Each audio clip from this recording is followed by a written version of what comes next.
नमस्कार, मैं हूं सुरेश चौहान के और आप देख रहे हैं बिंदास बोल। बिंदास बोल में हम आपके सामने हाजिर है फिर एक बार भ्रष्टाचार के विषय का एक अलग पहलू लेकर। जी हाँ, भ्रष्टाचार की इस लड़ाई में हमने सारे पहलुओं पर बात की। जो भ्रष्टाचार कर रहे हैं वो नेता, बाबू या जो भी इस पूरे कड़ी में आते हैं उनके ऊपर हमने बात की, लेकिन हमने अभी तक या किसी ने भी इस पहलू पर बात नहीं की जो अनछुआ है, जिसमें आप और हम आते हैं। जी हाँ, जनता जो कि पैसा देती है। पैसा लेने वाले भले ही नाक दबाकर पैसे लेते हो, लेकिन देने वाले भी तो कुछ परसेंटेज में दोषी जरूर है। वो कितना है परसेंटेज, क्या है प्रतिशत, आप क्या मानते हैं? और क्या भ्रष्टाचार के लड़ाई में जनता ईमानदार हुए बगैर इस लड़ाई को जीता जा सकता है? मैं कहूंगा नहीं, जनता भी ईमानदार होनी जरूरी है। क्या होना चाहिए, क्यों होता है, कैसे होगा, इस पूरे विषय पर हम अगले 1 घंटे चर्चा करेंगे आज के बिंदास में। सबसे पहले डालते हैं नजर मुद्दे पे। भ्रष्टाचार की जंग शहरों, कस्बों और गांवों तक फैल गई है। जनता परेशान है तो सरकार हलकान है। मगर लगता है कहीं आपको कि दोनों में कोई ईमानदार है? आज जहां देखो वहां भ्रष्टाचार का बोलबाला है। भ्रष्टाचार की इस लीला में आम आदमी से लेकर सरकार, प्रशासन, न्यायपालिका और कॉरपोरेट तक सभी शामिल हैं। कोई घूस लेने को मजबूर है तो कोई देने को, मगर कोई भी इसके खिलाफ ईमानदारी से आवाज उठाने को तैयार नहीं। तैयार हो भी कैसे? ये सभी को पसंद जो आने लगा है। जैसे ही जरूरत पड़ती है तो घूस देने में हमें कोई परेशानी नहीं होती। अब भाई परेशानी हो भी क्यों? थोड़ा सा पैसा और झूठ ही तो बोलना पड़ता है, और फिर अपना काम भी तो करवाना है, इसलिए घूस तो देनी ही पड़ेगी, क्योंकि ये हमारी जिंदगी का अहम हिस्सा जो बन गया है। बच्चे का एडमिशन करवाना है तो घूस या किसी नेता की सिफारिश लगवानी ही पड़ेगी, क्योंकि आपका बच्चा इतना इंटेलिजेंट तो नहीं है जो अपने दम पर कॉलेज में दाखिला ले सके। गैस का कनेक्शन लेना है तो कनेक्शन देने वालों की जेब गर्म तो करनी ही पड़ेगी, नहीं तो चूल्हा भी नहीं जलेगा। ड्राइविंग लाइसेंस बनवाना है तो अधिकारियों को घूस देनी ही पड़ेगी, क्योंकि हम ईमानदारी से उसके लिए योग्य है ही नहीं। क्या कभी सोचा है हमने कि ये सब घूस ना दे और ईमानदार हो जाएं? क्या जनता में है इतनी हिम्मत जो उठा सके इतना बड़ा कदम? कभी नहीं कर सकते हम ये सब। ये बात भी सही है, ये कुछ हमारी मजबूरियां भी हैं। लेकिन क्यों है ये मजबूरियां? क्या हमने अपने आप को भ्रष्टाचार का आदी बना लिया है? तो फिर क्या हम दिखावा करते हैं? हाथ में तिरंगा झंडा लिए सड़कों पर भारत माता के नारे लगाना, बड़े जोश में कहते हैं वंदे मातरम, भारत माता की जय। उस वक्त तो बड़ा जोश होता है कि बस अब भ्रष्टाचार खत्म हो जाएगा, ऐसा ही दिखाते हैं ना हम सड़कों पर उतरकर। लेकिन जब बात आती है वास्तविक जिंदगी की और रोजमर्रा में होने वाले कामों की, तो वह बिल्कुल अलग हो जाते हैं। फिर घूस देना हमारी जिंदगी का हिस्सा बन जाता है। फिर हम नहीं सोचते कि हमने कोई शपथ ली थी किसी गांधीवादी के साथ इस व्यवस्था और इन भ्रष्ट नेताओं को हटाने की। जब हम ही ईमानदार नहीं होंगे तो कैसे होगा भ्रष्टाचार का खात्मा? यही है आज बिंदास बोल का सवाल। आप भी दे सकते हैं अपनी राय बिंदास बोल में। तो ये मुद्दा है, और जनता ईमानदार हुए बगैर, पैसे देने वाला ईमानदार हुए बगैर भ्रष्टाचार की लड़ाई पूरी नहीं हो सकती। भ्रष्टाचार को रोकना संभव नहीं है। ऐसे में क्या है आपकी राय? आप हमें फोन करके, एसएमएस करके, सोशल नेटवर्किंग साइट पे जाके अपनी प्रतिक्रिया से अवगत करा सकते हैं। आपकी सारी प्रतिक्रिया हम स्क्रीन पर दिखाएंगे, आपके एसएमएस को पढ़ेंगे भी, आपके कॉल भी लाइव लेंगे। आप हमें एसएमएस कर सकते हैं स्क्रीन पर चल रहे नंबरों पर। आप अपने मैसेज बॉक्स में जाइए, टाइप करिए STV स्पेस दे। अगर आपको लगता है जनता ईमानदार है तो Y लिखिए, अगर नहीं है तो N लिखिए। इसके सिवा यदि आपकी कोई राय है तो STV स्पेस देके आप अपनी बात को लिखिए और भेज दीजिए 53536। जी हाँ, 53536 इस नंबर पर भेजिए। हम यहां पर आपके एसएमएस भी लेंगे। आज के इस कार्यक्रम में जनता के भागीदारी के सेक्शन को आप शुरू करते हैं कॉलर के साथ, लेकिन उसके पहले परिचय करवाते हैं। हमारे साथ आज एक राष्ट्रीय कवि जुड़े रहेंगे, गजेंद्र सोलंकी जी। गजेंद्र जी, आपका स्वागत है। नमस्कार। गजेंद्र जी हमारे साथ लाइव में जुड़े रहेंगे, साथ में आप लोग भी जुड़े रहेंगे। पहले कॉलर को लेते हैं, उनकी राय लेते हैं। नमस्कार जी। हाँ जी, मेरा नाम शिवम है। बोलिए शिवम। हाँ जी, मैं ये बताना चाहता था कि भ्रष्टाचार और घूसखोरी शुरुआत हमसे है। ये भ्रष्टाचार की शुरुआत ही हमसे है, जनता से। और हमें ही ये बात सबसे पहले समझनी होगी कि हमें भ्रष्टाचार बंद करना है, घूसखोरी नहीं देनी है। और मुझे इस पर अन्ना जी की एक बात याद आती है कि जो मांगे घूस उसको दे दो अन्ना टोपी। तो सर मैं ये इस माध्यम से कहना चाहता हूँ कि भ्रष्टाचार को अगर खत्म करना है तो सबसे पहले आम जनता जो हम है, क्योंकि अगर कोई चालान भी आता है, जैसे कि कोई ट्रिपलिंग करता है, ट्रैफिक रूल्स तोड़ता है, और फिर पुलिस वाले कहते हैं कि 100 रुपए लीजिए मान जाइए, और ये घूसखोरी कौन देता है? हम आम जनता। बिल्कुल हम देते हैं, देने वाला तैयार है, लेने वाला लेगा ही। धन्यवाद शिवम कॉल करने के लिए। आज के युवा भ्रष्टाचार की लड़ाई में बढ़ चढ़कर आगे हिस्सा ले रहे, और आज का पहला कॉल ही देश के युवा का है। अच्छा संकेत है। अगले कॉलर से और भी बात करेंगे, आप भी कॉल कर सकते हैं। नमस्कार। नमस्कार, बोलिए। नमस्कार। नमस्कार, बोलिए।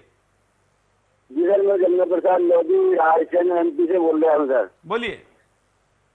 जी सर, ये भ्रष्टाचार की लड़ाई है, ये जनता मतलब ये भ्रष्टाचार खत्म नहीं हो सकता। हाँ जी सर, ये भ्रष्टाचार कभी खत्म नहीं होगा, क्योंकि जनता भी स्वार्थी है, ईमानदार नहीं है। जी सर, धन्यवाद। जनता जब तक ईमानदार नहीं होगी तब भ्रष्टाचार खत्म होने की संभावना नहीं। हमारे एक जनता का ही हिस्सा एक कॉलर कह रहे हैं। हम शुरुआत करते हैं। गजेंद्र जी भी इस विषय पर कुछ जरूर कहना चाहेंगे। गजेंद्र जी, नेताओं को बहुत गाली दी, बाबुओं को बहुत गाली दी, दलालों को भी बहुत गाली दी, देश से लेकर विदेश तक पैसा चुरा कर भेजने वाले सबको गाली दी, लेकिन जो देने वाला है उसको कुछ भी नहीं कहेंगे, तो पूरे लड़ाई का विश्लेषण सही नहीं होगा, ना मीडिया के लिए और ना आप जैसे प्रतिभावान कवि के लिए। क्या कहेंगे?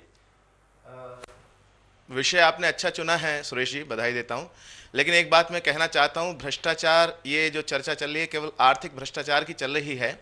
भ्रष्टाचार की पृष्ठभूमि हमारे सबके मन में बनती है, और जिस आर्थिक भ्रष्टाचार की बात आप कर रहे हैं, मैं बता दूं कि आर्थिक भ्रष्टाचार का आरंभ, जो शुरुआत होती है, ये वहां से होती है जब व्यक्ति सिस्टम के संपर्क में आता है। जो हमारा सिस्टम, चाहे किसी भी प्रकार का जो सिस्टम, जिससे जुडिशरी हो या एडमिनिस्ट्रेशन हो, पॉलिटिकल सिस्टम हो, सारे सिस्टम एक दूसरे से जुड़े हुए हैं। जब व्यक्ति, आम व्यक्ति, मैं अभी भी इस बात का दावा करता हूं कि हमारे देश का आम व्यक्ति जो है वो बड़े शांतिपूर्वक, बड़े सही तरीके से जीना, खाना पीना चाहता है अपना कमा के मेहनत से। लेकिन जैसे ही वो सिस्टम के संपर्क में आता है तो वहां पर उसको कुछ ऐसी विसंगतियों से उसका पाला पड़ता है या सामना होता है जिसकी वो कल्पना नहीं करता है। तो जो लोग इस सिस्टम के संपर्क में आते हैं, वहां से भ्रष्टाचार की, आर्थिक भ्रष्टाचार की शुरुआत होती है, ऐसा मैं मानता हूं। और उसके बीच में जो कहीं ना कहीं उसके दिमाग में ये बना होता है कि सारा सिस्टम ऐसा ही है, तो इसके लिए वो सारी व्यवस्थाएं जो चाहे भारत के आजादी के बाद की रही हो, 64 वर्षों में जो कुछ भ्रष्टाचार का सारा स्वरूप बना है, आज यहां तक पहुंचे हैं कि आज आम व्यक्ति बहुत ज्यादा परेशान है। तो ठीक है, हम मानते हैं कि रिश्वत देने वाला, लेने वाला, लेकिन सिस्टम का हिस्सा बन गया है। लेकिन आम व्यक्ति के लिए मैं फिर भी यह कहना चाहता हूं कि आम व्यक्ति जो है, जो सिस्टम के सीधे संपर्क में नहीं है, वो कहीं भ्रष्टाचार के उसमें उसको नहीं लिया जा सकता।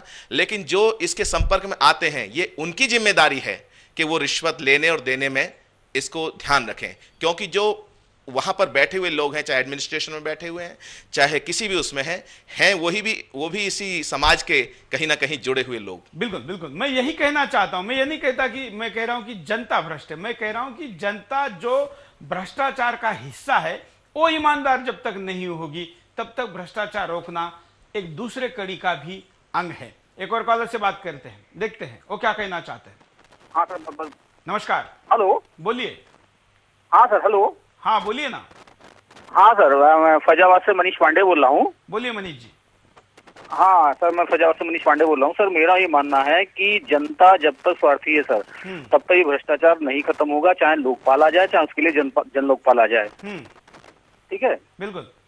और जनता का स्वार्थ सर ये है कि देखिए, आप जाइए, आप महसूस कीजिए कि रेल में सफर करेगी तो सीट पाने के लिए वो दलालों को पैसे देती है, टीटी को पैसे देगी, सिनेमा घर में अगर जाएगी तो ब्लैक के टिकट लेकर पैसे देगी, उसके बाद में अगर बिजली का बिल ठीक कराना होगा तो उसको भी जाकर बिजली विभाग में पैसे देगी। मतलब कदम कदम पर नौकरी पाने के लिए पैसा देती है, रिश्वत, लाखों रुपए रिश्वत देती है। तो कहने का मतलब ये, आप संसद में देखिए, विधानसभा में देखिए, अगर ये लोग, जनता इतनी जागरूक होती तो आज देश में अपराधी लोग, राजनीति का अपराधीकरण ना हो गया होता, और देश में जनता जो आज हमारी विधानसभा और संसदों में वो अपराधी ना चुन के पहुंच रहे होते हैं और वही लोग भ्रष्टाचार मिटाते हैं। धन्यवाद मनीष जी। अगले कॉलर के साथ बात करते हैं। नमस्ते। हाँ, मैं ये बोलना चाह रहा हूँ भ्रष्टाचार पे कि आज जो नई जनरेशन जो आई है, इसके साथ थोड़ा अनैतिक कार्य कुछ संस्थाओं ने किया है। जैसे उनको मूलभूत जो सुविधाएं मिलनी चाहिए उससे वंचित हो रहा है, क्योंकि पॉपुलेशन ज्यादा है। और सरकार ने जगह जगह जहाँ निजीकरण कर दिया है, वहाँ है वेतन कम कंपैरिजन में। हाँ। और ठेकेदारी के अंदर चला गया। अब वहाँ ठेकेदार भी एक अपने बतौर पैसा तो ज्यादा रेवेन्यू लगवा रहा है उससे, और मगर उसको रिलीज जो अमाउंट कर रहा है कम कर रहा है। यहाँ भी भ्रष्टाचार है। बिल्कुल। दूसरा, रोडवेज में जाइए आप, वहाँ अगर ईमानदार आदमी होगा तो कंप्रोमाइज नहीं करेगा, टिकट रेवेन्यू देगा पूरा। मगर वहाँ भी आदमी, हम जैसे लोग या कई जनता ऐसी होती है 2 रुपए के फायदे के लिए 8 रुपए रेवेन्यू राजस्व खोना चाहता सरकार का। ये एक भ्रष्टाचार है। दूसरा, तहसील में जाइए, एक रजिस्ट्री का फिक्स अमाउंट होता है, 2000 तहसीलदार लेगा, तब वो रजिस्ट्री बाहर होकर दस्तखतों में। मेरे साथ ऐसा ही हुआ था, जो मैंने तो एक अलग तरीका अपना के बिना पैसे दिए मैंने रजिस्ट्री करवाई थी। मैं इसका खुद भुगत भोगी हूँ। परंतु जहाँ तक इस भ्रष्टाचार से लड़ाई का जो आधार है, इसमें हम टीवी मीडिया क्या करता है कि एक राजनीतिक दल कांग्रेस का बिठा देता था, एक नेता दूसरे को बीजेपी का बुला लेता है, एक जनता दल का यू का, उनमें आपस में उनको छीटाकछी कराता है। आम जनमानस को टीवी पे लाना चाहिए। हम तो ला रहे हैं, बिल्कुल। आम जनमानस को टीवी पे लाना चाहिए, और उसका जैसे नेताओं से पूछा जाता है उन लोगों से पूछा जाए, और राजन जी नेताओं से पूछा जाए तुम्हारी कॉन्स्टिट्यूशन में ये क्या हो रहा है, बिल्कुल कौन तहसीलदार है, उसके विरुद्ध तुम कार्रवाई करिए। बिल्कुल। आप क्या होता है, ये नेशनल लेवल पे उन नेताओं से इधर उधर आरोप करवा दिए जाते हैं। आपको मेरा आवाज सुनाई दे रहा है? तुम्हारे स्टेट में ये हो रहा, और जनता की आवाज वहाँ की वही दब जाती है। बिल्कुल बिल्कुल, धन्यवाद।